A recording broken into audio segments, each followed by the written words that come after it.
And we're live. Hey, everybody. Welcome to another episode of ESA's Talking Story with our ESA All-Star coach, Jason Motes. And we want to welcome all of you on this Thursday evening. And we've got someone exciting that's joining us tonight, an East Coast legend that everybody knows, East Coast surfer, shaper. We are thrilled to welcome Ricky Carroll here with us. And we've got tons of stuff for Jason and him to talk about, including lots of pictures that Eastern Surf Magazine, Mez and Tom Dugan sent over for us. So we want to give a special shout out to Mez and Tom for sending these over very quickly, actually. They compiled them all and made sure we have tons of fun photos to look at. Also, I want to thank John Ross for helping us load everything onto our ESA website. He's been helping us do that every episode because I can't figure it out to save my life. So I want to thank everybody who's been helping us make this happen. And with that, I'm going to bring in Ricky. Hey, there he is. How you doing? Hey, Ricky. What's up, Ricky? Thanks for joining us tonight. Sure. Glad to do so. We're so happy to have you here and talk story and share some of your history with all of us. I know there's a lot of people that are excited to hear what you have to say. Before you get going, I forgot to let you know, if you look over on the right-hand side, Ricky, Yep. and you click comments, Right. you'll see comments that are going to be coming through from everyone who's watching on Facebook and on YouTube. Okay. So Jason does a really good job of kind of following that along, but you're welcome to address comments or questions at any time, and Okay. free to keep a lookout for them. All right, so I'm going to go ahead and exit out. By the way, you see my Ricky Carroll board behind me? I know that guy. All right, I'm going to exit out. You guys have fun. I'll talk to you soon. All right. Thanks. What's up, my man? Hey, how you doing? I'm good, brother. Good to see you again. Glad to be with you. Yeah. How are things going in Melbourne right now? It's not been too bad. We've had our beaches we can surf at the whole time. They've never really closed our beaches in certain areas, like the county areas. They've kept open the whole time. So it's been crowded every time we've had surf. Yeah. Everybody's coming here when they had beaches up there closed in Volusia and down south. So everybody was coming here to surf. Yeah. Yeah. I saw some articles and some angry RCs locals that super pack, which I completely understand. I even commented on one of them how, hey, look, if you go down there to surf, don't go to one of the named spots. There's so many waves down there you can surf. You find your own waves with no one out if you really want to. Right. There's some good spots in between the spots. People don't surf there. Absolutely. But yeah, I saw that.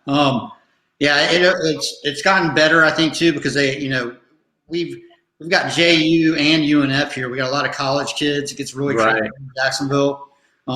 They've partly opened up our beaches right now, and starting Monday, they're opening them up from 6 to 8 p.m., which I think that'll help everybody in the state as well. Kind of just keep it more spread out. Are they opening the parking? Because they still have our parking closed. That's always been an issue here.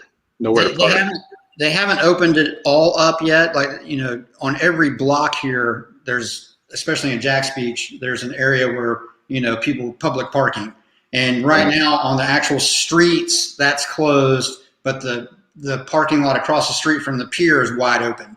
So everybody's been kind of jamming in there, but I'm hoping Monday, since they're doing this, they're going to open up the actual street parking. So it'll kind of, spread even more. Yeah, that's kind of been an issue everywhere. You got certain beaches open, but they're not letting you park anywhere. Right. But yeah, we'll see how it goes. But man, I'm super stoked you're on the show. I've been a long time. You've been a long time friend. Yeah. Been a long time hero of mine. Thanks. The whole family loves you.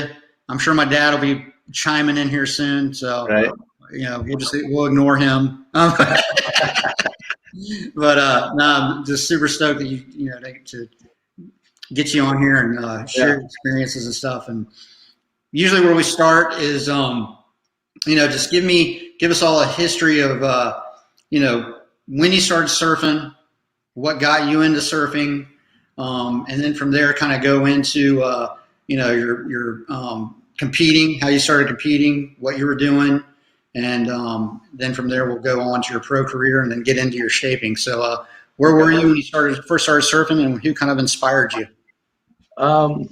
First time I saw surfing, I was 7 years old in Hawaii, believe it or not. My dad was in the Air Force, so we traveled around a lot.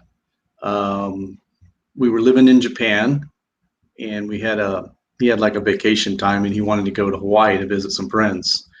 So we show up in Hawaii. I've got a broken arm. My left arm's in a cast all the way up to my shoulder. And I'm going to Hawaii for the first time as a kid to see surfing and see the beach and all this stuff I've never seen before. And so we went to this secluded beach over on the east side, and the friends that my parents were staying with, they had a surfboard, and my brothers and sisters were getting pushed into waves, as kids learning how to stand up on a board for the first time. And here I am standing on the beach with my arm in a cast going, I want to do that. That looks like fun. Yeah. And I wanted to get out there so bad that my mom decided to grab a plastic trash bag and put it on my cast and tape it up at the sleeve and go, okay, go on out there. I know you want to get out there. So I stood up on a surfboard in Hawaii on the east side at 7 years old with a full cast on my left arm, and I'm hooked ever since. That is so what year was that? 1967. So immediately after that, we moved back to the States, and I lived up in Cape Cod for a year. We was stationed at Otis Air Force Base up there in Massachusetts, and water was cold. We went to the beach a few times, but I never surfed while I was there. Mm-hmm. And then my dad retired, and he moved here to where I live now in Satellite Beach. He was stationed at Patrick Air Force Base way back in the day when it was a naval air station. So when he retired, he knew this is where I want to go retire. So we packed up the family, and drove down, and we got a little apartment right there on the beach in Cape Canaveral. It's like we walk out the back door and we're at the beach, and I'm like, oh, this is great. I'm going to surf. So my mom ended up finding a surfboard at a garage sale for $10 that our whole family shared. And we all learned to surf on that board right there in Cape Canaveral. And then a couple of years later, moved to Satellite Beach, where my dad bought a house, and I lived right down the street from where I grew up. From the age of 10, I was there. Oh, that's awesome. And that whole surfboard story really is part of what got me into the shaping. It was like, as we surfed more, my older brother was getting into it too, and he would take the board out, and I couldn't surf, and I'd sit on the beach and wait for him to come in and wait, like, I want to surf. And he'd come in, after it was crappy and the wind's on shore, and say, hey, you can go out now. I couldn't afford a board. My mom wasn't going to buy us another board, so I ended up building my first surfboard when I was 13 years old. Wow. I was like, I'm just going to do it. And the only reason that even happened is because I saw, riding my bike up to the beach every day to go surfing, I would pass by this house, and I saw this girl out there in her carport shaping a board.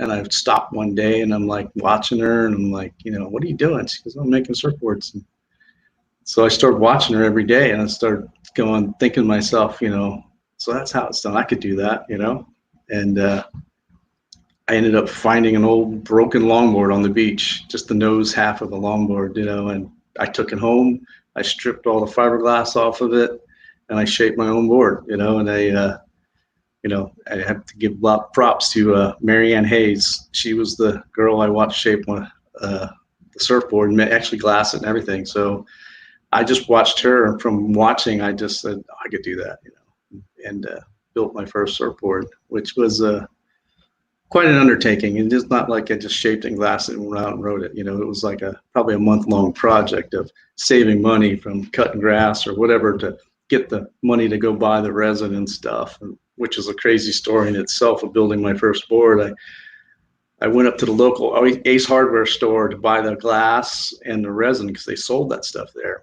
Mm-hmm. They sold fiberglass by the yard, and they sold boat resin. And so I was 13 years old. I rode my bike up there on a hot summer day, and I bought the glass and I bought the resin, and then the guy at the store goes, I can't sell you the hardener that goes for the resin. I said, why not?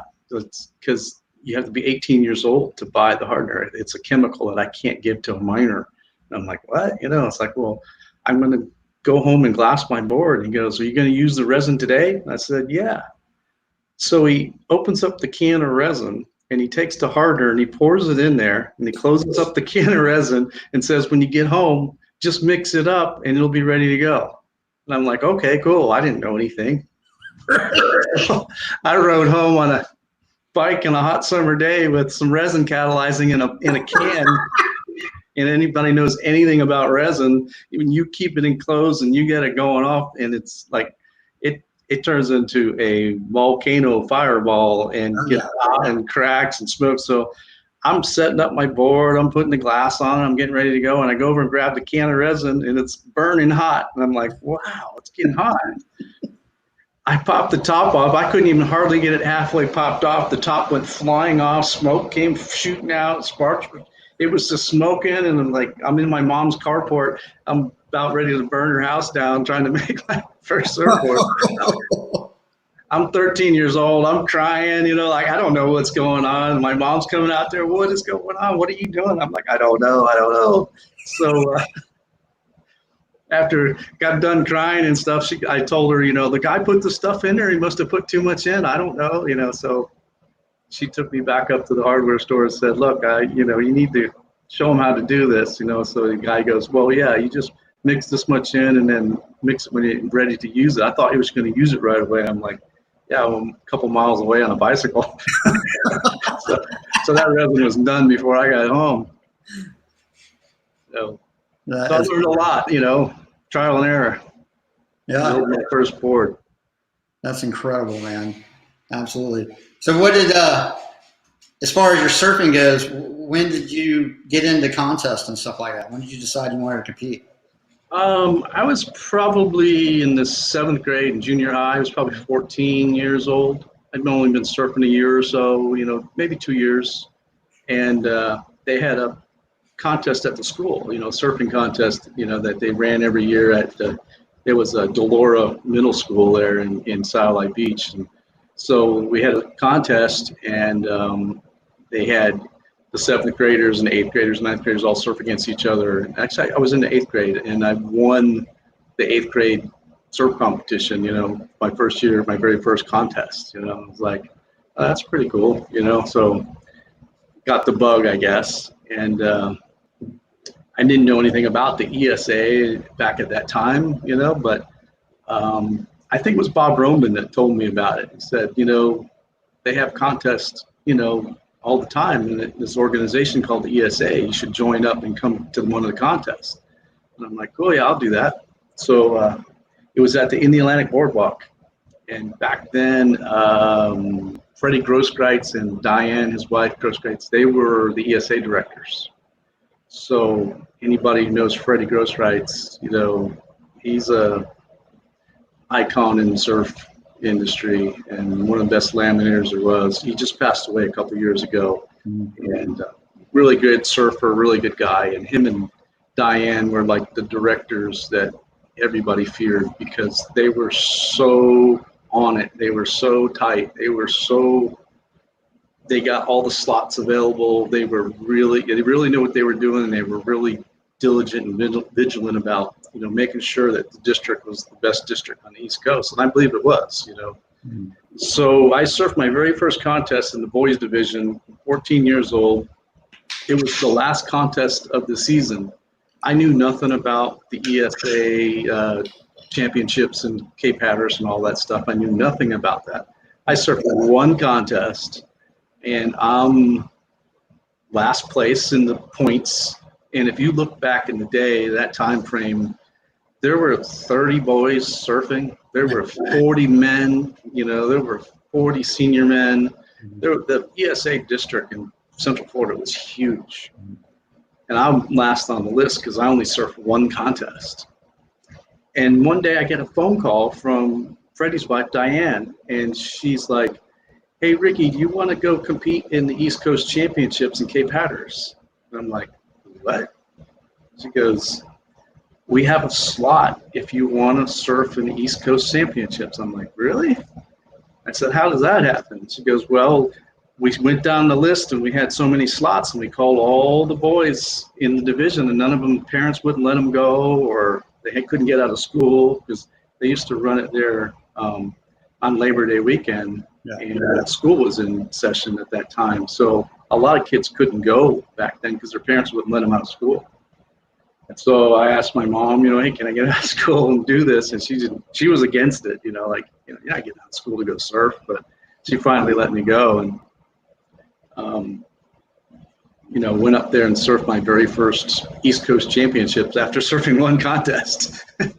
And then in the boys division, I made it to like the semifinals. Did pretty good, for my very first contest. And the very next year, Bob Roman and I drove up and I surfed again in the juniors. And I still surfed the boys one more year, and then he was in the juniors. He was a year older than I was.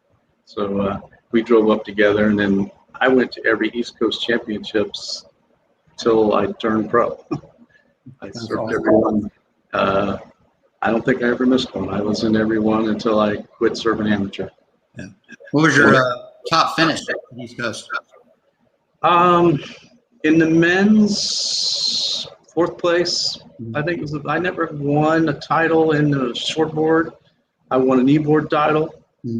I won the individual paddle race. I was on the team paddle race. I won a U.S. paddle race individual title. I won a team paddle race title. I won a U.S. kneeboard title. Yeah. Which actually the U.S. kneeboard title got me a slot in Australia on the U.S. team the year that Tom Kern was on the juniors, and we went over to Australia and surfed in the world contest.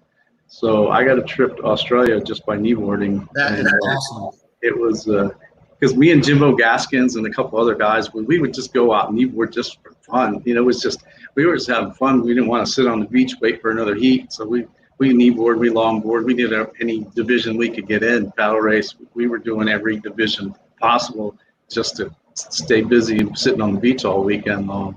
And so, that kneeboard win got me a trip to Australia. So it was pretty decent. Yeah. Well, and I remember too, being a kid and, back in I think my pop ran it in 78. So I'd have been like 6 years old, but I remember the kneeboard, it was a serious division. And let me tell you, that paddle division, it was war, man. Yeah. I remember, districts getting their own paddleboard shape. Right. Little, they look like little mini boats almost. Right. And it was serious, man. Oh yeah. Dick Catree had donated a paddleboard. It was a Sunset paddleboard, and actually Dick Catree and Bill Bringhurst owned it somehow together, and they donated it to the ESA to use because the U.S. was coming to Cape Hatteras. The U.S. competition was, so they had the East Coast Championships in '78, I believe, on one week, and then the following week they had the U.S. Championships in Cape Hatteras, and that was I think that was '78. Yeah, it was really good. It was really big, and that's the year we won the U.S. team paddle. But we were on the that board that was donated by the East Coast, by Bill Bringhurst. And the East Coasters, we beat the Hawaiians, we beat the Californians, and that was a classic race. I was the anchor man for the team, and I remember being just a little behind the Hawaiian that was in front of me, and I'm just trying to catch him the whole time, and I'm just digging the whole time. And as I passed the first groin off the jetty there in Cape Hatteras, Greg Mungle is standing on the groin with his surfboard, and he's standing there yelling at me, going, "Go, paddle faster, paddle faster." So we paddle out to the buoy, we turn around the buoy, and I'm on his tail now, and I'm coming in, and he's still ahead of me, and I'm like, I just can't catch this guy. I can't catch this guy. I was giving him my all, he just had too big of a lead. And I'm getting closer to the groin, and I see Mungle standing up, waving the surfboard, going, "There's a set coming, there's a wave coming." And I stopped and I look, and there it is. Sure enough, this set came in, so I caught the wave and was able to pass the guy in Nice. the shore break, and win the team paddle. Thanks, Mungle. Yeah. That is classic. I was there that year in '78. Yeah. I remember that. I remember they did the East Coast, and the following year or the following week was the U.S. And what I remember the most is I remember a group of Hawaiians camped out in the sand dunes. Right. And I remember me and my dad were camping at one of the campsites. I don't know if it was the one right on the lighthouse or if it was Frisco. Right. I remember every morning we'd get to the beach, and I'd go walking up there, and the Hawaiians were so cool to me, man. They'd give me like Pop-Tarts and stuff. They were camping right there. Right on the beach, yeah. Yeah, it was insane. Yeah. That's super cool. Yeah, I think Ben Ipa was their coach for that year. He was their coach for the WSA. Yeah. That's insane, man. That is Not HSA. That's right. Hawaiian. Yeah, HSA. And then my dad actually sent me some of the results from that U.S. And Tom Curran won boys that year. Yeah. Going through the names, Willie Morris was in it. I'm going, right. Oh, is it a contest with these guys? I'm like, oh my God, it was incredible watching that. So when did you turn pro, and what kind of led to you turning pro? I guess I followed Bob Roman. Roman started surfing the local Florida Pro contest, the contest they would have at Canaveral Pier, and he was starting to win some money. And I was working at Natural Art at the time, and he was also. And he's like, we surfed together a lot. So I'm like, well, he can do it, I can do it. So I just decided to, to start surfing some of them as an amateur.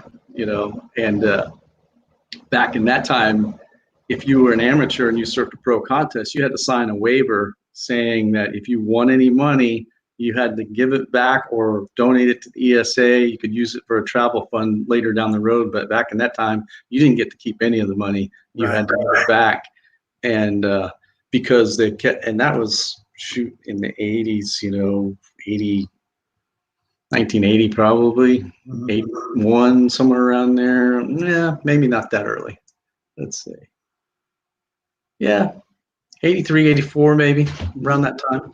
And so they kept saying you had to donate your money back because surfing's going to be in the Olympics. That was 1984. It took them 25 years to finally get it. It still hasn't happened yet, but right.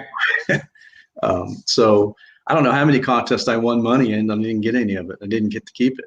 And I kept doing that for a while, trying to keep my amateur status. And then I finally decided I was in a contest, might have been New Smyrna, one of the pro contests there. And I placed like third or something like that and got a big check. And I'm like, I'm keeping it. Yeah. Yeah. I'm not surfing amateur anymore. That's awesome, man. Speaking of Bob Roman, he posted a picture of you from, it doesn't have a date on here, but I'm just gonna hold this up here, see if you guys can see this. Yeah. I guess it says you guys were surfing Lums. Is that right? Lums, that's our spot that we grew up surfing at. Yeah. That's insane. Yeah, he asked who is this guy? And right. I was one of the first ones to answer. I could just see it. I'm like, Ricky. Yeah. That is so cool, man. So I think I look like Mowgli from Jungle Book there. I love it. That's a great picture, man. So from there, what was, where did your pro surfing take you? It was short-lived, believe it or not. And I'll tell you why. I was starting to just surf all the contests I could on the East Coast. I went down to Puerto Rico. We went surfed one in Texas. What was that tour that they had?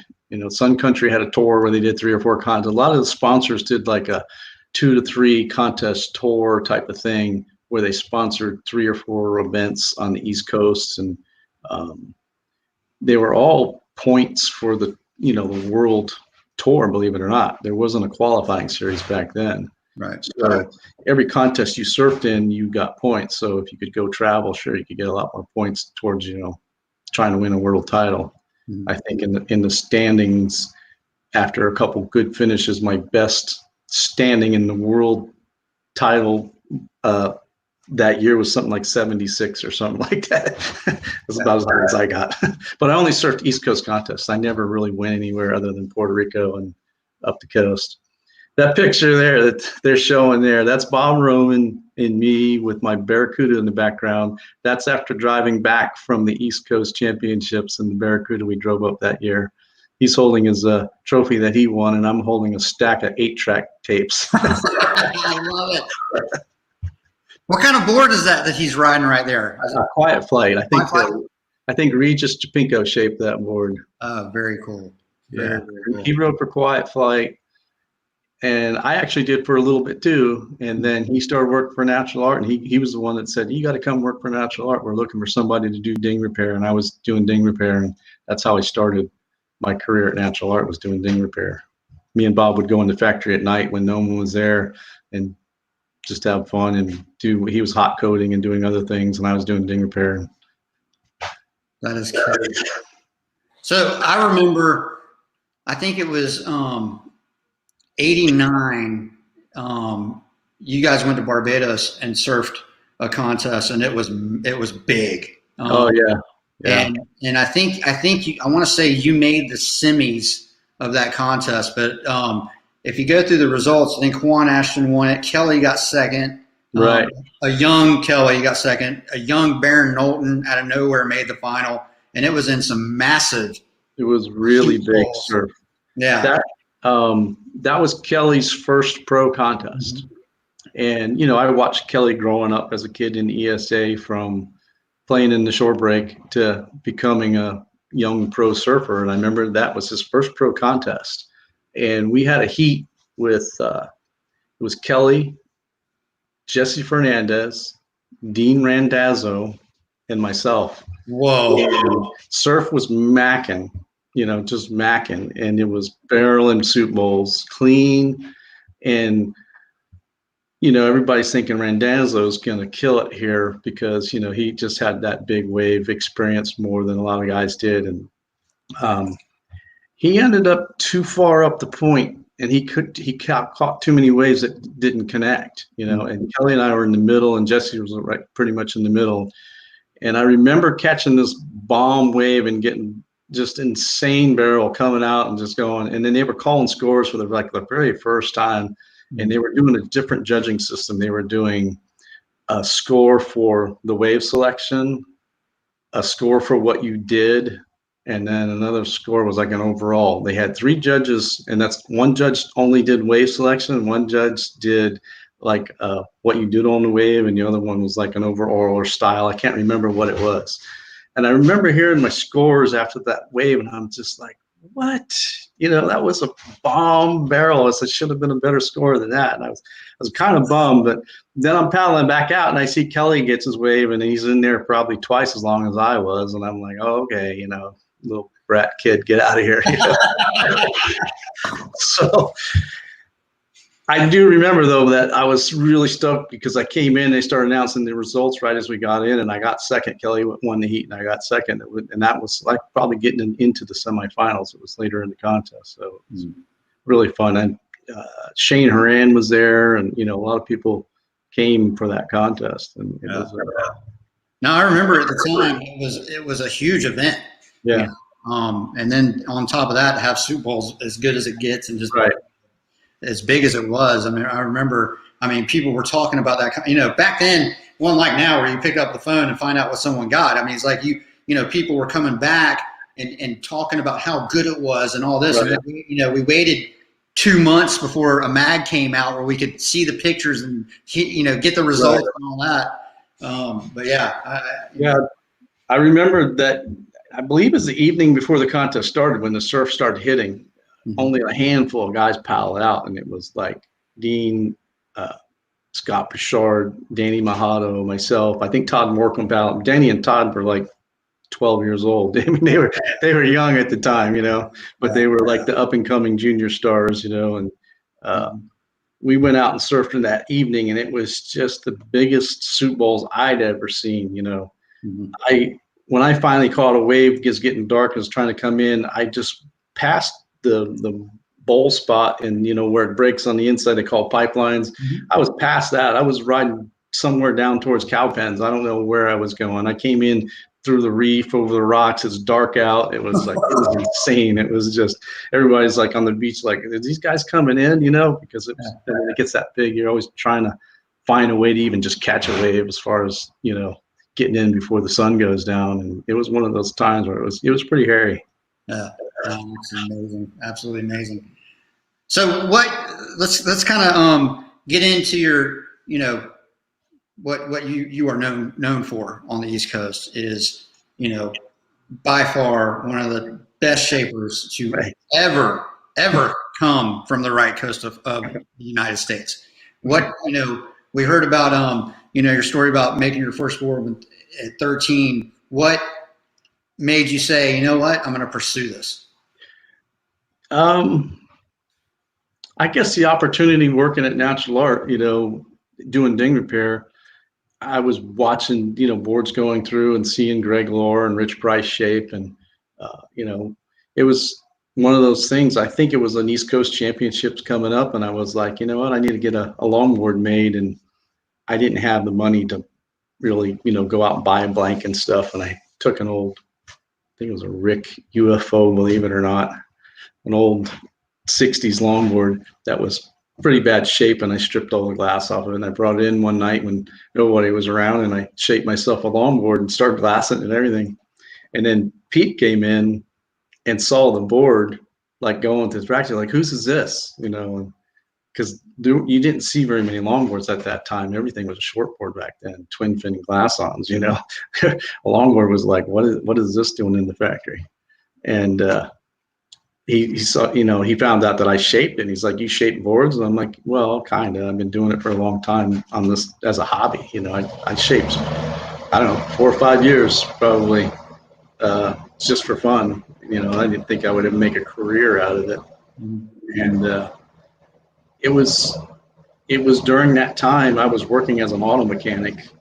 And that's when I went to school for, and that's what I thought I was going to be. That's what my dad wanted me to be. He's like, if you're not going to go into service and you're going to be a mechanic like I was. And I'm like, okay. So I like cars. I'm a motorhead and stuff. And I fix my own cars and do all my own work on all my autos. But I was going to schools. I was working in school as a mechanic, and then I started full-time mechanic when I graduated high school. And that's the time I was working at Natural Art at night with Bob, right around 78 time frame. And the East Coast Championships were coming up, and I had to ask my boss for time off to go up to the East Coast Championships. And he's like, I can't give you the time off. And I'm like, why not? He's like, well, you haven't been here long enough. And I'm like, okay, I quit. So I quit my job as an auto mechanic, loaded up the car, drove up to the East Coast Championships. My dad wanted to kill me, strangle me, And I came back, and I just went to another mechanic shop when I got back, and another car dealership actually, and got a job there and started working there. And I was still working at Natural Art at night, and I started learning how to polish boards, and I started learning how to hot coat and do some of the other work on boards there that I already kind of knew how to do, but I was doing it, as a hobbyist. So it was just kind of this transition, and the same exact thing happened. I hadn't been at this new dealership for a year, and guess what? The East Coast Championships came up again. So I went in and I quit so I could go to the East Coast Championships. I love it. Talk about some dedication to ESA East Coast Championships, man. I love it.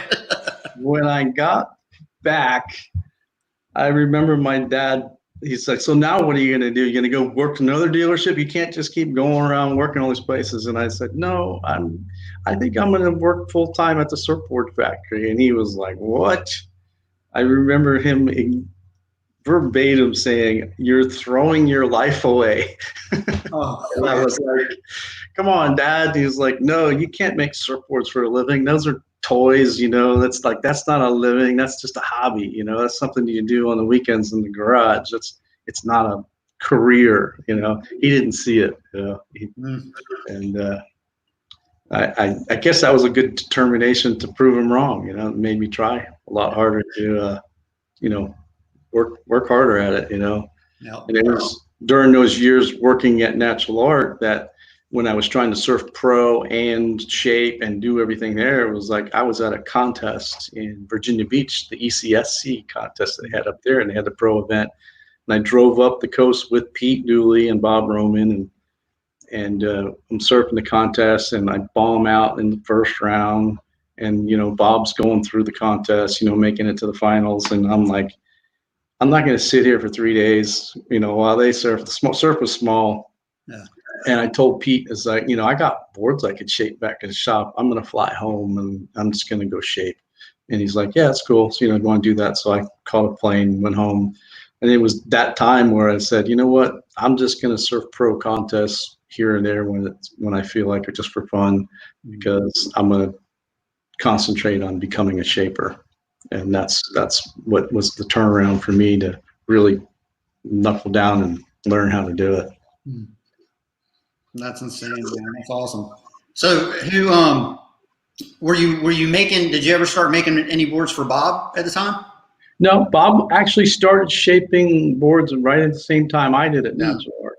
So what was going on, he probably talked Pete into it before I did, and he started shaping a few boards, and they had this label called C Shapes. It was a label that they had other shapers shape for. Like when Greg Lohr was the Natural Art shaper, Rich Price was shaping the C Shapes boards. And as Greg started moving on, Rich started shaping more of the Natural Arts. And then they brought in Alan White. And Alan White was one of the C Shape shapers. And then when he moved on, I think it was Bob started, and then I started right after him. And then so I was starting to shape C Shapes also. So Pete's kind of like divvying it out to us, and we weren't really fighting over it, but it became an issue of who got the order to shape. Was it Bob or me? And so that's when Pete Dooley decided, I'm going to create a new label, and since Bob's a pro surfer, we're going to call it Pro Shapes. And so that was the creation of Pro Shape surfboards that Bob shaped, and I shaped C Shape boards. And then when Bob moved on to become the Quicksilver rep, the C Shapes were kind of dying off, and I had been shaping some of the locomotion boards. Yeah. Yes, we had gotten that contract to do locomotion boards. So the C Shapes kind of died off, and I kind of moved on to locomotion.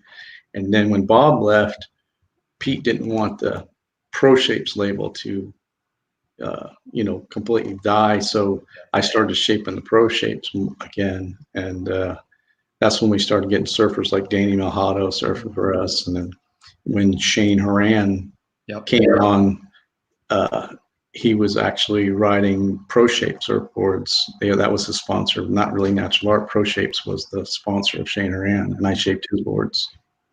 Oh yeah, I remember picking up a magazine. I mean, I had competed with Danny for years, even prior to us meeting.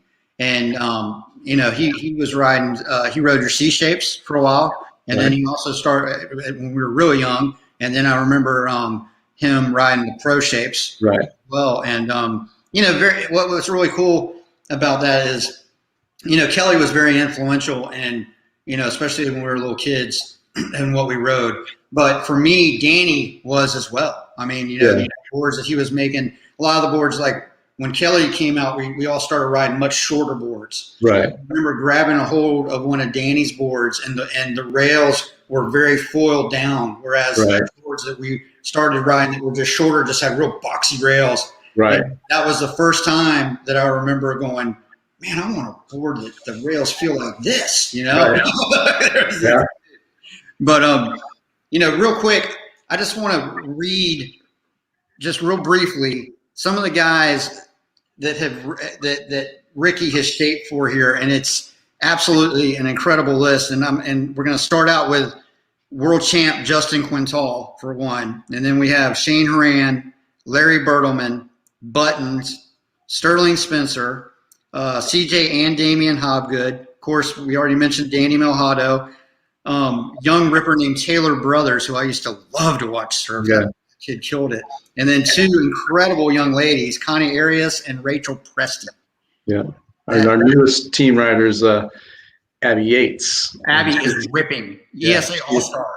She's coming along really fast. And, I, over the years through all the different labels I've shaped for it, had massive teams and tons of sponsorship, and have really backed it down to just a select few. And I quit even going to contests and looking to sponsor somebody, and then people would come to me all the time, and I would say, I'm not doing this or I'm not doing that.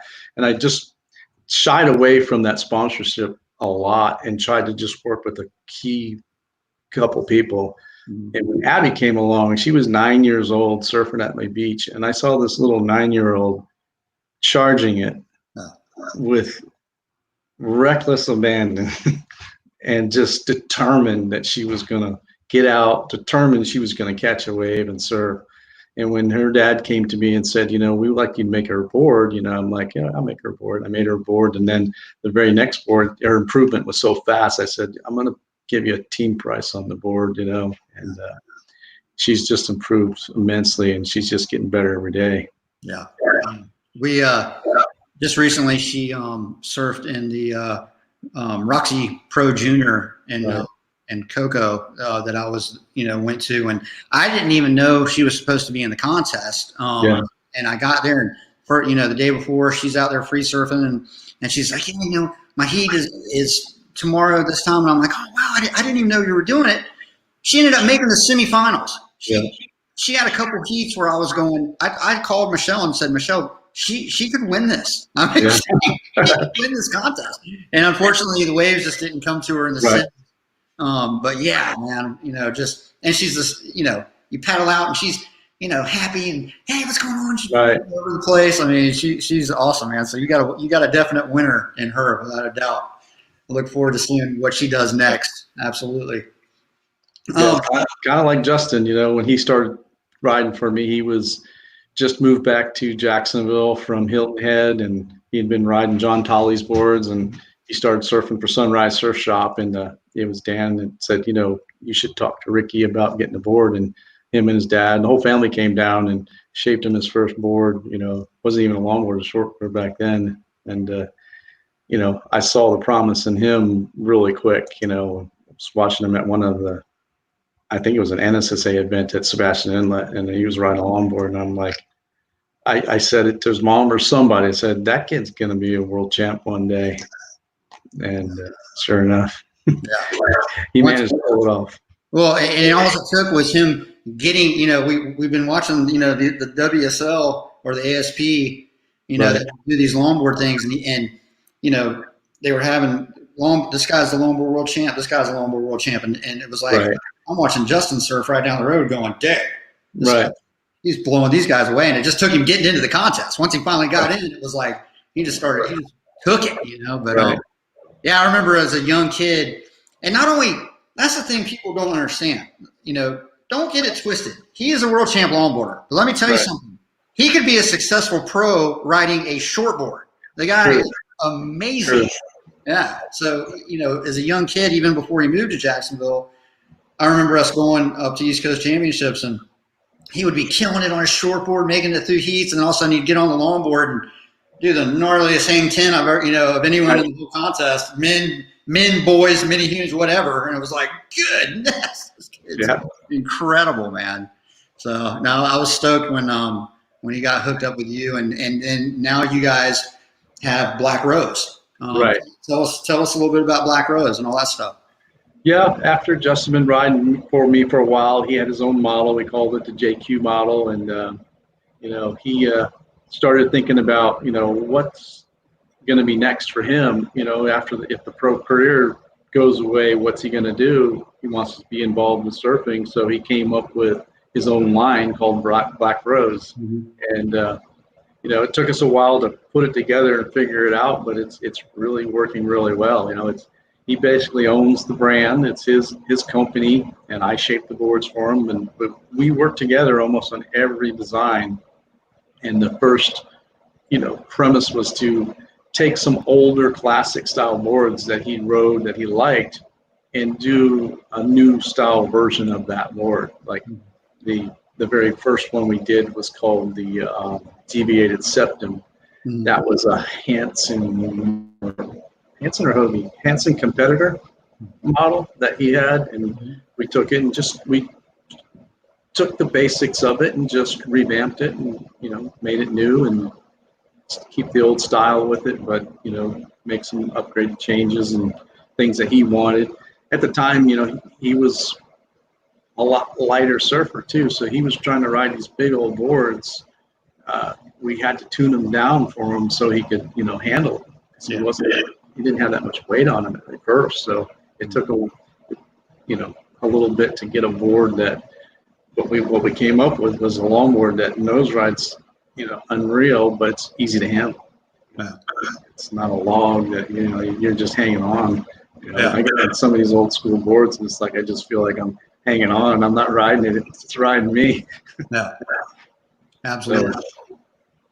So the brand's been doing well. We have like 15 models now, some short boards, some semi-gun type boards. Justin likes surfing big surf, and so we have a pretty good lineup of boards, and we're adding to it all the time. And he's gravitated towards the pig shape, the outline. It's called the fine swine, one of his models, and we've made modifications to that, different versions of that for him to ride, and so it's funny how it's come full circle. That's how longboarding was, the traditional style and single fin and riding logs, and then it went into this real progressive, high performance longboarding.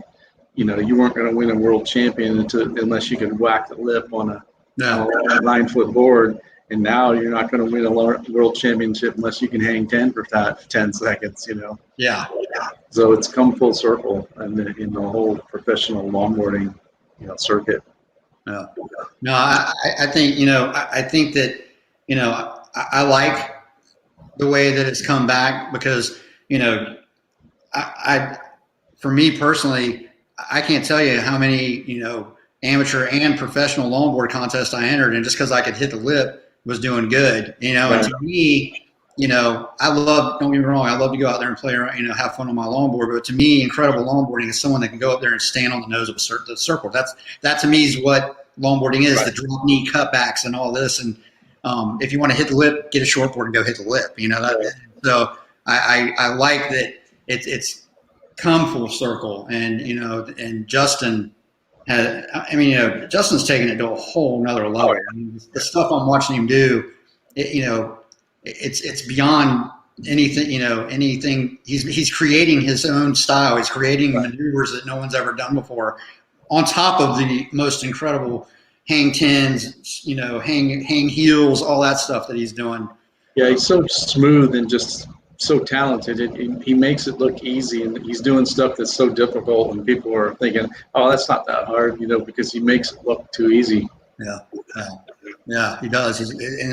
And to me, that's what the best surfers in the world have always done: shortboard or longboard. You watch them and go, "I can do that. It looks like a piece of cake." And you get out there and go, "Oh," these guys are killing it.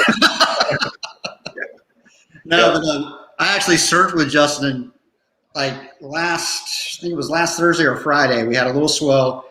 I took some of the Groms that I work with to 10th Street in Atlantic Beach, which is kind of an unknown break. I just didn't want to have a group of kids where people were watching me and, get mad at me for having kids out there. And Justin comes paddling out, and it was, waist high, but real clean. Little rights were running down the beach. Swell was out of the south. And he comes out there, and, he's like me. We're big guys out there, and he's on this little, I don't know what model it was, but he was riding one of your little board. It was a green little fish board. Right. Grabbing the rail, tucking it in these little backside tubes. And I was just going, great, bro. I'm like barely it's everything I can do to get up and just get going. Right. But it was really cool though. I got to, and he's always so good with the kids, man. Anyone, that knows Justin, knows his family, they are just the most incredible people. And anytime there's kids out there and I'm like, hey, this is this is the world longboard champ. And the kids are like, he's always so cool about, hey, what's up? Talking to everybody, all the Groms. Right. Real good, so yeah, it's awesome to see, man, without a doubt. Yeah, one of the things that I wanted to say with, he's got that sponsorship from Vans, Vans shoes, and they're doing a really, really cool promo right now where they're making these custom Vans shoes, and they're taking the proceeds and they're helping out with the times, with this whole virus thing going on, the Heineken virus or Budweiser virus, Yeah, whatever you want to call it. They're taking these shoes, and the proceeds from the shoes, they're giving them to surf shops and other people in the surf industry. So they contacted Justin and said, we'd like to do a shoe with you guys. And so it's a combination of Sunrise Surf Shop and Black Rose. And we took a photo of one of the acid splash tint laminations that we do on the Black Rose boards, and it's on the shoe. So you can buy a Vans shoe, it's custom made, and I think there's a limited edition, but they're online now at Vans, and you can buy them, and the proceeds are going to go to Sunrise and Black Rose. Very cool. And, so you just get on the Vans website, and it's got a link or something that you can click on. Right. Very cool. Anybody listening that wants some Vans, do it up. I can pull up the what it's called. Okay. Yeah, I was in. Foot the Bill program is what it's called. What is it? Foot the Bill program. Foot the Bill. Yeah. All right, there you go, guys. Anybody out there listening? Vans.com. Foot the Bill program. Vans shoes. That's a really cool idea, man. I'm so Vans is always. They've been they're an incredible company. They've been around forever. And what they do outside of the surf industry as far as helping different charities and stuff like that. It's a really cool thing, man. That's awesome. I was in Sunrise today, and sounds like Monday they're gonna be able to start opening up right there. So that's a good thing because that's definitely been looking forward to the opening up of shops. It's really put a hurting on everybody. Especially in the surf industry. No doubt, absolutely. I got a quick question. My dad said for me to ask you about when you went to Hatteras during Hurricane Hugo with Sean Ordonez. Yeah. Because give us a little story there. Sean Ordonez is a really cool kid. He lived down in Antigua for a long time. And I think his mom's Colombian and his father was something else. But he came to the States one day looking to learn how to make surfboards, and he was a great windsurfer. And I was working at Natural Art at the time, and he might have hooked up to a friend of mine, and so I gave him a job learning how to build surfboards at Natural Art and doing windsurfers. We were doing windsurfers back then too. And we went up to the Ted James from Fox Surfboards used to have a sailboard event there in Cape Hatteras every year. We would go up there and sail in it. And we went up there, and Hurricane Hugo was coming, and so we got trapped there because the roads were washed out north of Buxton there. And Ted James was like, just sit it out here, we'll be fine, But we went sailing up Hatteras there when Hurricane Hugo was coming up, and it was massive. The mast on the wave boards we were using was about 15 foot tall. On the faces of waves, double that.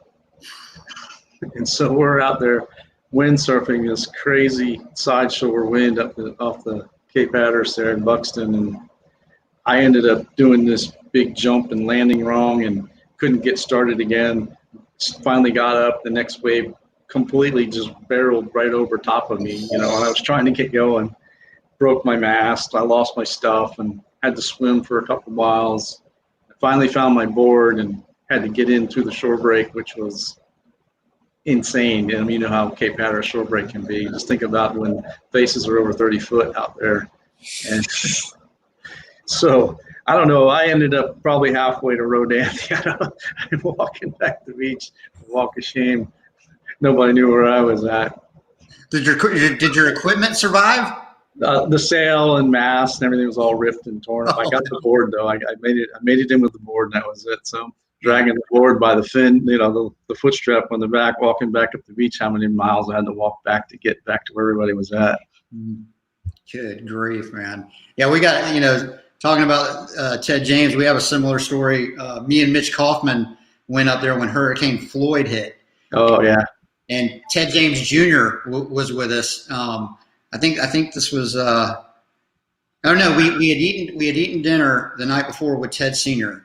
and he was like, I think it's coming. You guys should probably get out of town, because everybody was leaving the next day. And I remember Ted Jr. going, man, it's gonna be fine. We're gonna be okay here. The waves are gonna be smoking when it's all said, when it's over. And then the things started coming up, and I remember the next day, even Ted Jr. was like, I'm leaving, and we're like, you told us, and he's like, no, I'm leaving. So we all head out. And man, when we get to Rocky Mount, the storm surge was so bad that it broke a bunch of dams around there. And so 95 was completely underwater. It was like there was parts of 95 that were completely underwater, and we were stuck in Rocky Mount, North Carolina for like 3 days. And we were like, so Ted Sr. Ted Jr. had gotten in touch with his dad somehow, and the next day he's telling Ted Jr., man, why did you guys leave? You should have stayed. The waves are going off. Everything's fine here. And I'm like, thanks, Junior. We ended up getting stuck for like 3 days, man, before we could get out of there. It was a nightmare. I've been there for a couple of hurricanes. I was there during Hurricane David that came up during the East Coast Championships and shut the contest down for a couple of days. That storm went right up the sound, right up the sound. And it got crazy there. Oh, I bet. Good grief, man. That's incredible. So talk to me a little bit about the R&D Surf Factory. Okay. Well, R&D is the company that I started with a partner. His name is Dusty Simmons. We both worked at Natural Art, and we'd been there for quite a while. And it was in the early 90s when there was kind of a recession going on then, kind of similar to what's going on here, but just a different circumstance, that things were not going well for anybody business-wise. It was just kind of like a really flat time in our economy. Yeah. And Natural Art was struggling, and we decided, let's do our own brand, let's do that. And Dusty kept trying to talk me into doing it, and I was against it. I was like, I don't think we can do this. I'd never run a business before, but he was, kind of saying we should do this, and we started doing the windsurfers. So Natural Art Surfboards was owned by Pete Dooley, and the Natural Art Sailboards, he owned the name, but we licensed it from him. So we started our own company, and we called it NAS Fiberglass, and that was Natural Art Sailboards. And so we started that first, and we were doing that at Natural Art. And during that time, he kept saying, we should go do our own thing. And circumstances came about to where we finally decided, let's just do this. And we went ahead and, started our own company. And, we're going to call it Ricky Carroll Surfboards, RC Surfboards. And so since we're partners, we call it R&D Surf. That's what R&D stands for, Ricky and Dusty. I've had people tell me, oh, you're not R&D Factory, you're not this, you're not research and development, you're not. I'm like, I'm not. It's like, it's just a kind of corporate name. I've never tried to say I'm some kind of research and development facility for surfing. But so that's how it started. And we went for quite a few years together, and we opened up a retail store. We call it, RC Surf Shop there right near RC's Beach. And same thing happened, 9/11, I believe it was, happened. Another recession, another shutdown. The roads got shut, A1A got shut down between Patrick and stuff. And it just turned things upside down, and things were just not going well. And I wanted to kind of get out of the retail thing, and Dusty didn't. He wanted to stay with it. So we ended up splitting our partnership, and he kept the retail store, and I kept the manufacturing, and we had to do like a buyout and stuff, but we split amicably, and now I'm the owner of R&D, but I hope one day my son Dane will take it over. So that's R&D. R&D. So, Come on, Dane. That's awesome, man. Well, you also are, you play a lot of music. right. I know you've got a lot of stuff going on with bands and stuff like that. There you go. There's a good picture. Tell us a little bit about how you got started in music and what you guys are doing today. Yeah, I started playing in the band actually in school, like in junior high school. That was my first thing, and played in the marching band, and eventually went to like the stage band. As I went on in school, and I remember playing with friends in junior high as just little garage bands. We call it, go sit up in somebody's garage and just play at parties and stuff like that. And it was just a fun thing to do. And I remember I was in the ninth grade, and the band teacher from Satellite High School came over to the middle school and said, I'm recruiting people for our band. We want to get the best players to be in our band. And so he's going through the drummers, and he's like, so what do you want to do? And I said, I want to play in the stage band, where you get to play the whole drum set. I want to play in the marching band. And he goes, oh no, we already have a stage band drummer. If you come to the band, you're going to be in marching band, and practice starts at 2:00 when school gets out, and it gets done at dark. And I said, see, I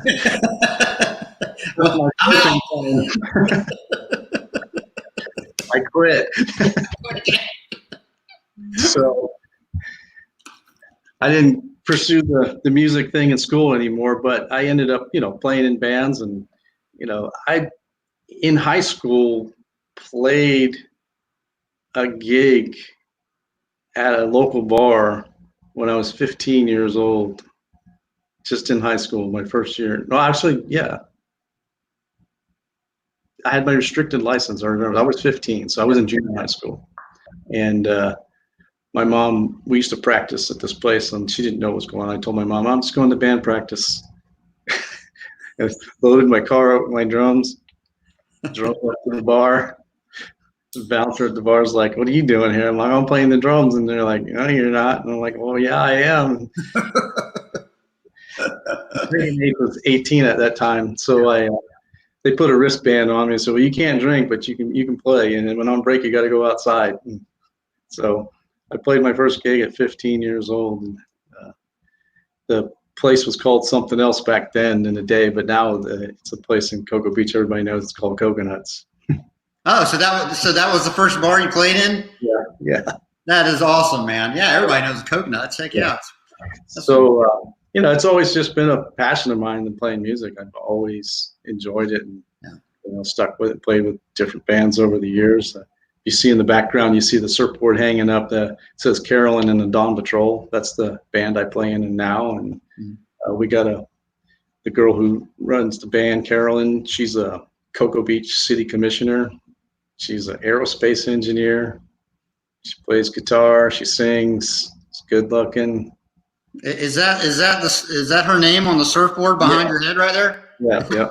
All right.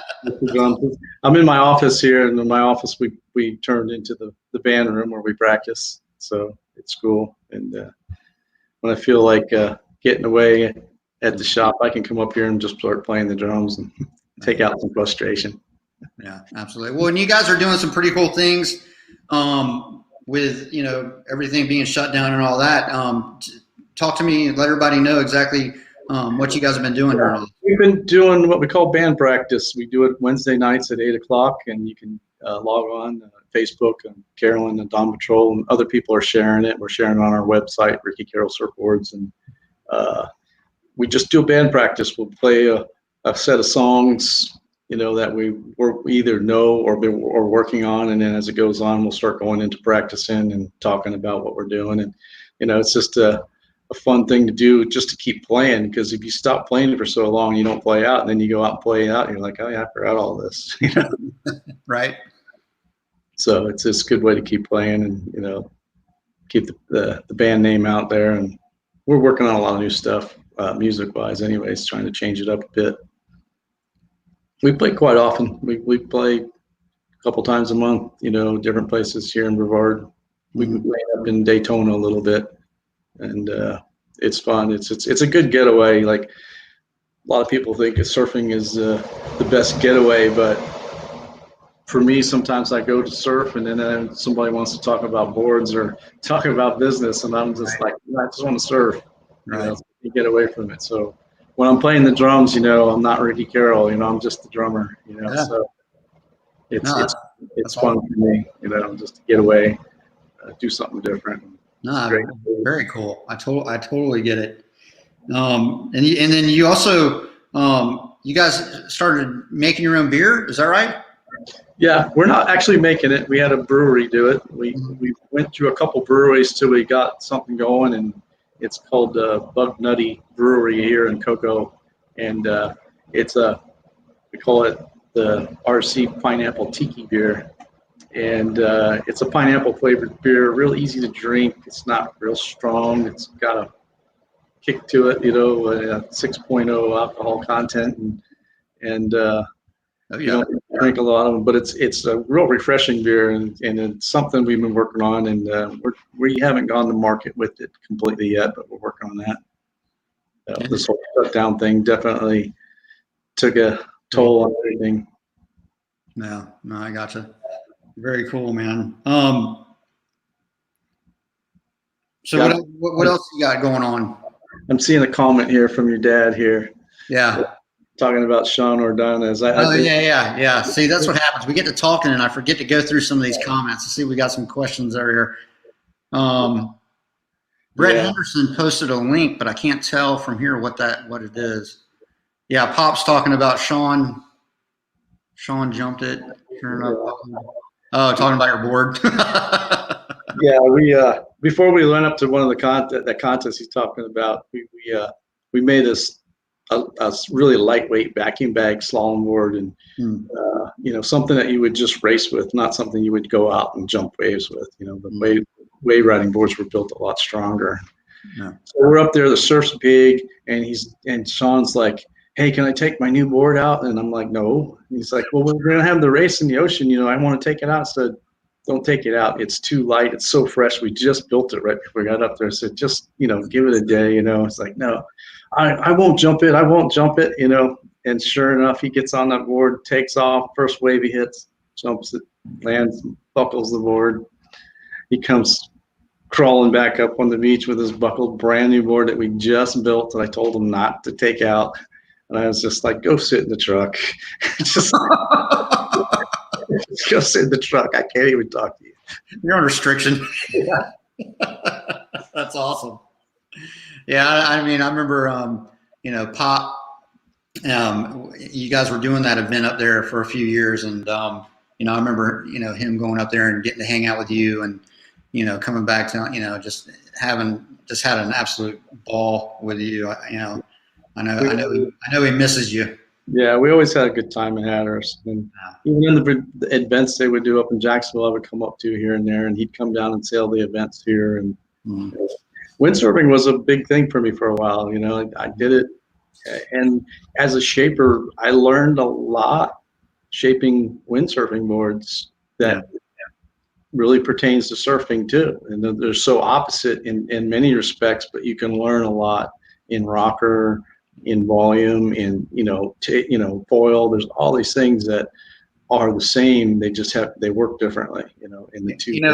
On that note, I remember you making my dad a paddleboard, and I don't remember how big it was. It looked like a giant surfboard. It was in our garage. It was super, I think it was bright pink, fade to purple. I think it was absolutely beautiful. But what I remember the most about it was when you turned it over, it had a big concave, on the bottom of it. And at the time, surfboards didn't look like that. Right. But then now, just like what you just said. I mean, now a lot of these boards you see coming through, double concave, single concaves have, a whole, a lot of concave to them. And I remember seeing that paddleboard, and I had never seen a bottom of anything, bottom of a board like that before. That's the thing. I was windsurfing in that time frame right before starting to shape for Shane Horan. And then when I started shaping for Shane Horan, I started learning the aspects of what was going on in the rockers in the windsurfing boards for speed and for maneuverability also. But And Shane comes along and he's got this wing keel, lasers outboard that he's riding with that wing keel fin. And that board is all designed on rocker. You had to have the right rocker in that board or that fin didn't work. The whole thing was designed on the rake and the attitude of the fin and the rocker, and everything, had to come together. When it worked really well. If you ever seen some of the footage of Shane riding that thing at Soup Bowls or V-Land and stuff, he looked like he had a motor on the board. It was so fast and so smooth, but many people just doubted it and couldn't ride it, or they had it set up wrong, or they copied it and they didn't do the rocker right. And there was so many subtle things going on in the shapes of those Shane Horan models that we did that were just so far ahead of their time. It was ridiculous, and learned so much shaping for guys like that, because he was never afraid to experiment and try something new. And carbon fiber thing, we were doing that in windsurfing. Nobody even thought about it in the surfboard. And Shane comes along, we're going to build a carbon board. I want carbon fins. I want my fins to be super stiff so I get the most amount of drive out of them. So we started hand laying up fins that I shaped out of foam and put carbon fiber on them. We were making fins to glass on the boards, handmade, because of what Shane thought was going to work well. And then now look at every foam-filled carbon fiber fin that's out there. We were doing it back in the 80s when nobody even knew what it was. Right. Wow. I should have patented it. Yeah, I know. When you're doing that stuff at the time, you're just thinking, this is crazy. This isn't going to work. You just do it, but I was always for trying something new. And he was one of them guys that was not afraid to try it. And we made a board that had square rails on it. It had absolutely no tuck on the bottom. And the rail was absolutely square, straight up and down 90 degrees the whole way. Yeah. And it didn't work, but he still was willing to try it. And he said, when it came off the bottom, mate, it just went straight to the top and just kept on going. It just tracked like crazy. It just wouldn't come out of its track. Shane came here for, I think it was the Hickson Surfer-Rama back in, I think it was 84. And he stayed right on the beach at a little hotel in front of Sea Turtle. It's called Seahorse. Wow. And they had the contest right in front of the Sea Turtle Inn. And me and my buddies, we all, Hickson's was right across the street, and we basically lived at Hickson's. It was like we'd leave our boards there, we'd surf right out front. And I remember the day before we went surfing out there, and Shane was on the beach, and of course us little kids were like, oh my gosh, that's Shane Horan. And he had his board out there, and he was letting us touch his board, and I'm like, grabbing this thing. I'd never seen anything like it before in my life. Big old keeled fin, and it wasn't a light surfboard at all, pretty heavy board. And man, he paddles out. And it was only, I was a little kid and it seemed small to me, but I'd never forget him just, up and down, up and down, up and down, cut back, on these little bitty waves. And I was like, wow. It was incredible to see him surf a board like that. Absolutely phenomenal. Because there was no one riding anything resembling what he did. Oh, yeah. Definitely on his own thing, and he owned it, and he made it work, unfortunately he got second, in the world title to Mark Richards 4 times, second 4 times. And I think the judges were almost like not willing to give it to him. Not that Mark Richards didn't deserve to win, because he's an awesome surfer in his own way too, but Shane was always there knocking at the door, Absolutely. That's an incredible. Ask anybody today. Try to go out. Anybody came to you and said, "I got second in the world 4 times," I'd be like, "Congrats!" That's an incredible feat. I know those guys all want to win, and it's different. But man, that's, especially to be like we're talking about, to be riding the equipment that he was riding. But like you're saying, you see the influence of what that led to. Today. So it's incredible. Absolutely. Well. Hey, can we go through some of those pictures? Oh yeah, we got a bunch of pics. Okay. I'm gonna let you narrate these, Ricky. All right. Yeah, so Ricky, you narrate, and we got to give credit again. We want to give it to Eastern Surf Magazine, to Tom Dugan and Mez for hooking us up with these pictures. I'm not one of them. Yeah, That's actually at the first boardroom show they tried to have at the Surf Expo over here. You know, they had the boardroom show over in California. So that's at the boardroom show, and that's Maurice Cole and Pat Rawson. Yeah. Two great shapers, you know. And yeah, that's me shaping at the boardroom show, shaping the Reno Abrello, you know, super hyper kick nose board that we had to shape out of a chunk of foam. They called it the chunk of foam challenge.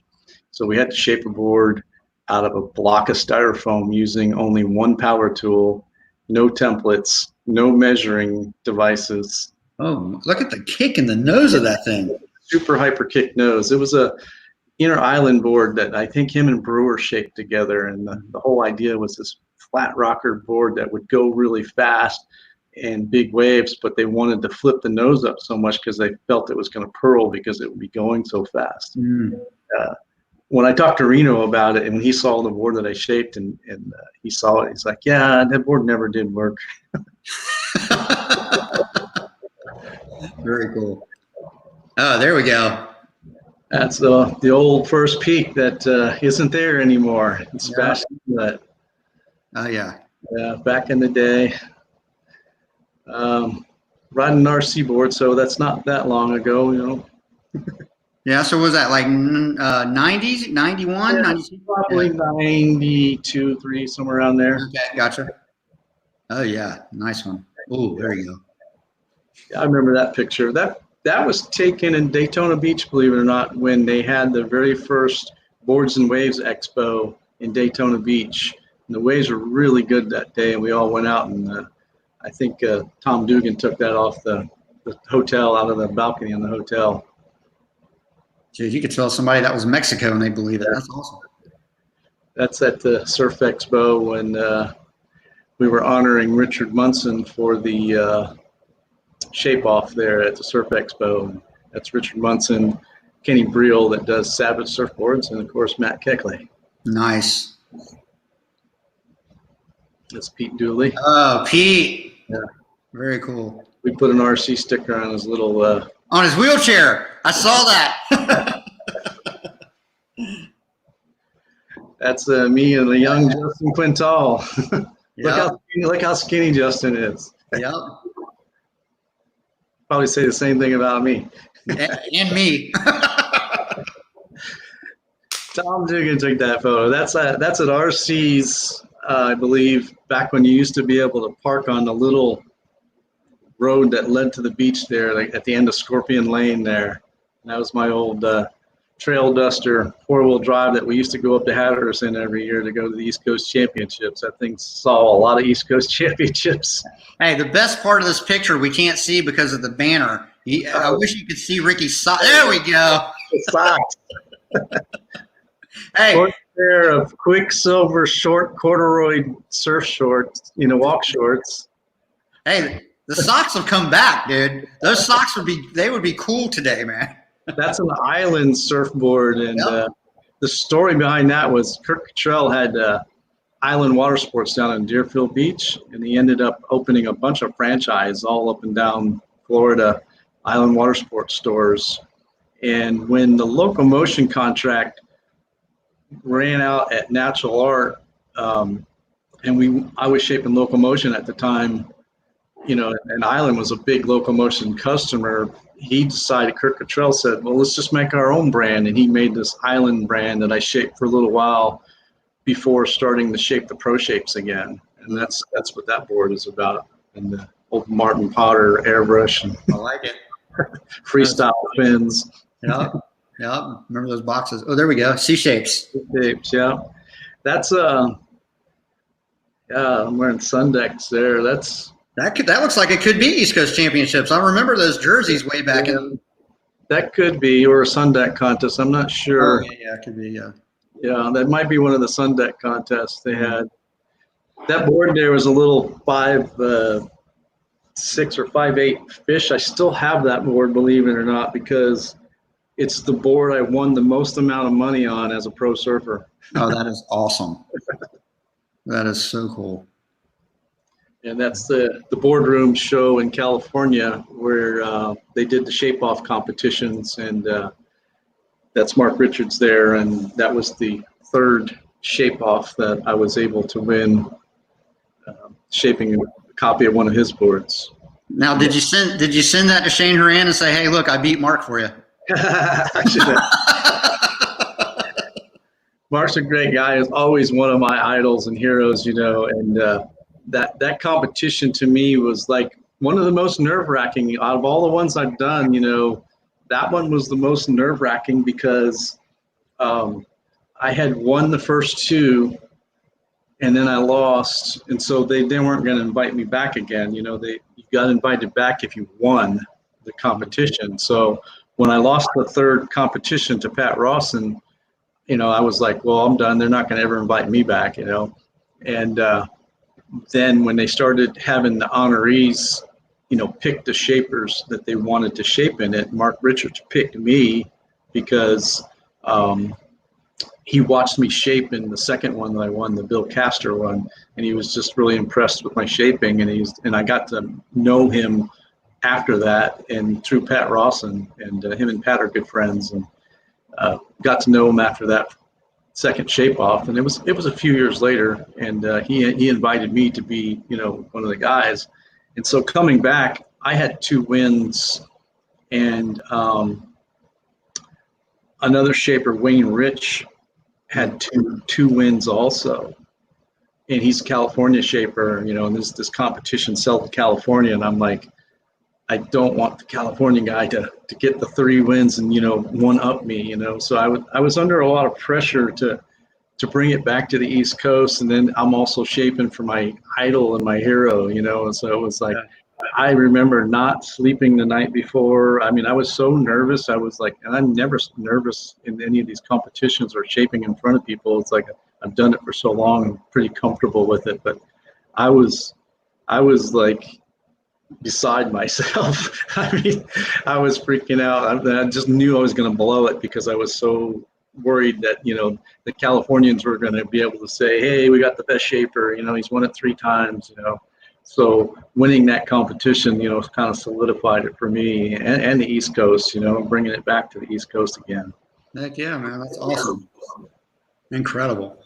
Yeah, and that's shaping in the mobile shaping room that we have that we used to take to Surf Expo, was that mobile trailer that we've shaped in. And then we started doing shaping tours up and down the coast and going to different surf shops and doing shaping demonstrations in the shop. And right.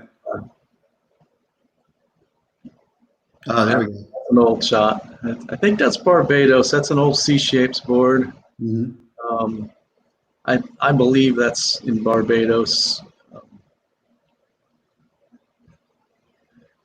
The good old Clark foam planer. That's our band playing at the Surf Expo. Very cool.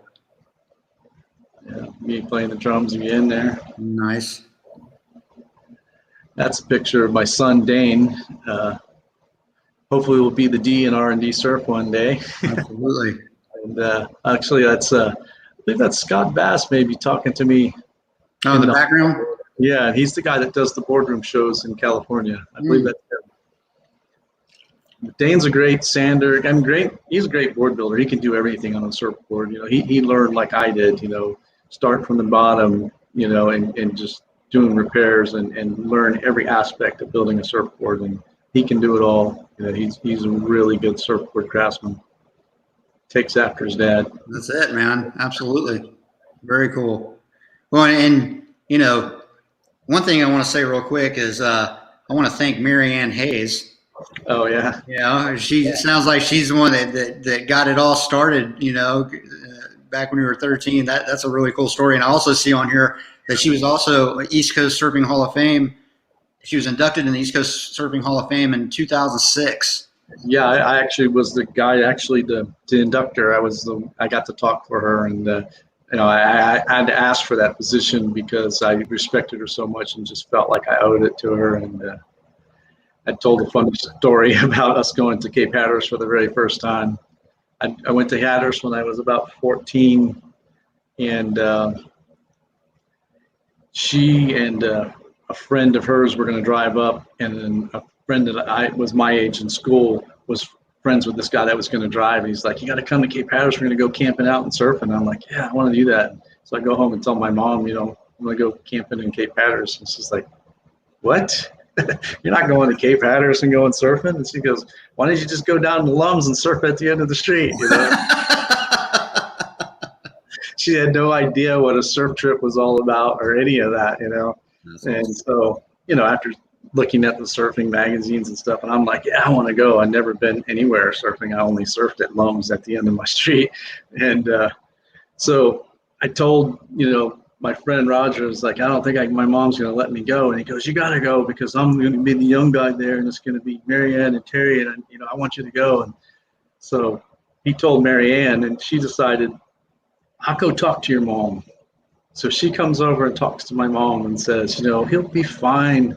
We got 2 adults going, we're just going to camp out and surf. We'll watch him. Nothing's going to happen to him. He'll be fine. So my mom agrees to let me go. So we go up there and we're surfing and we're camping and we're having fun. And we're at the campsite and we get invited to go over to a friend's tent, and it's Eric Rhodes. He's Mark Rhodes' brother, and he built boards back in the day. And so we're in this tent and we're just kind of having fun and stuff. And he brings out this giant bag of the big giant marshmallows. And he starts stuffing them in, and I said, how many can you put in your mouth? And I put like 3 or 4 in my mouth, and then everybody's trying to see how many marshmallows you stuff in your mouth. And so we're all laughing, you got a whole face full of marshmallows, and then he takes one because you can fit one more in there, right? And he jams one in there, and it makes me swallow. Oh, no. And I swallow a whole marshmallow, one of those big giant marshmallows down my throat.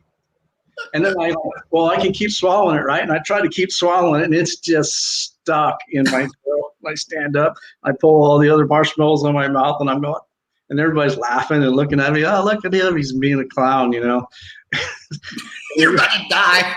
Rick is dying. I'm running out of air, and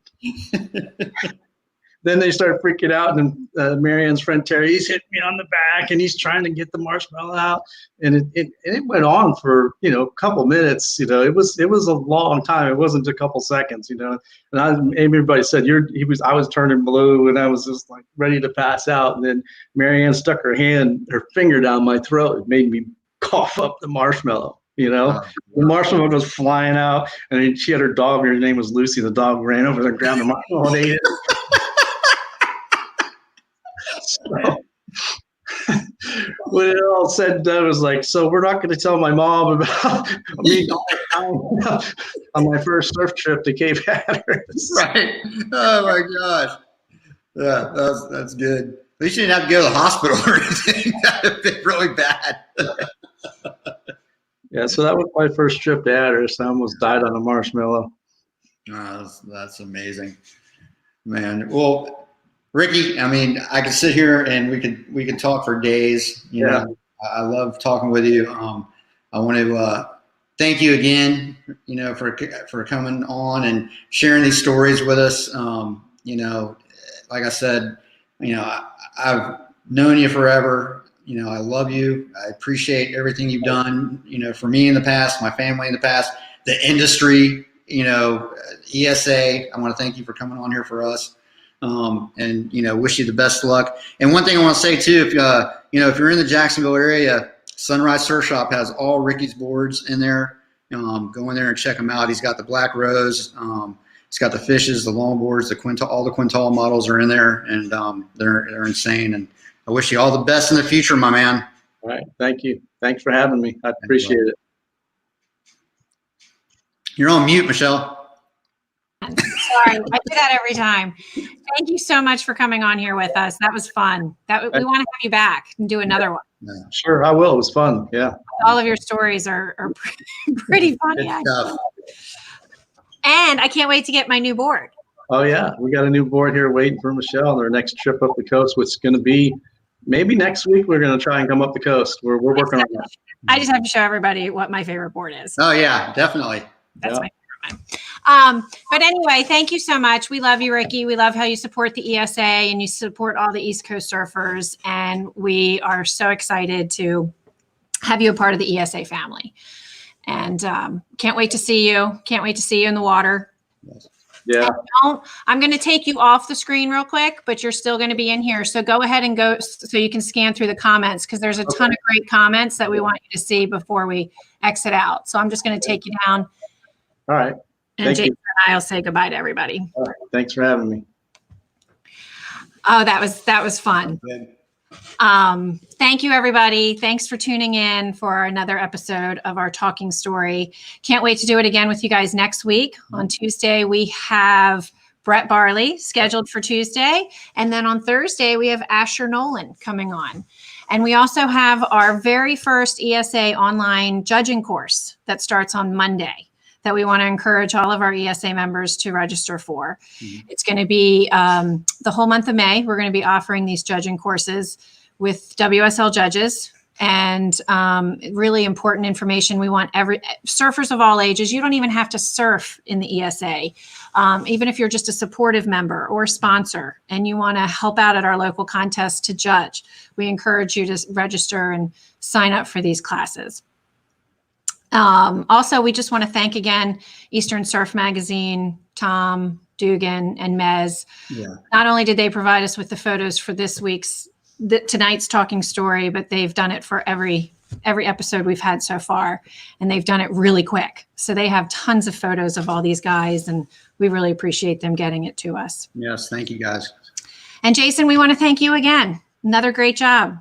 Very entertaining. It's amazing how much you know about every East Coast surfer that anyone ever mentions. Yeah, well, like I said, the history behind this incredible sport, lifestyle, whatever you want to call it, that we love so much has always just grabbed me, and so when I get to talk to my heroes like Ricky, I mean, it's just, it's phenomenal being able to, really understand exactly these stories they're saying and these people that were around them at the time. And I'm very passionate about it. And I, thank you for putting me in this position, because this is amazing for me. So thank you. Well, I think everybody agrees that you've missed a calling. This could be if the first surfing coaching fails and which I don't think it will, you have this to fall back on. Hey, well, thanks. But I only know about East Coast stuff, so you get me out of here, and I don't know anything. Only East Coast. Well, thanks everybody for joining us. We're going to let everyone go, and we hope to see everybody back here on Monday for our online courses, and Tuesday for Talking Story. See everybody soon, and stay safe, stay healthy, and hope to see you in the surf.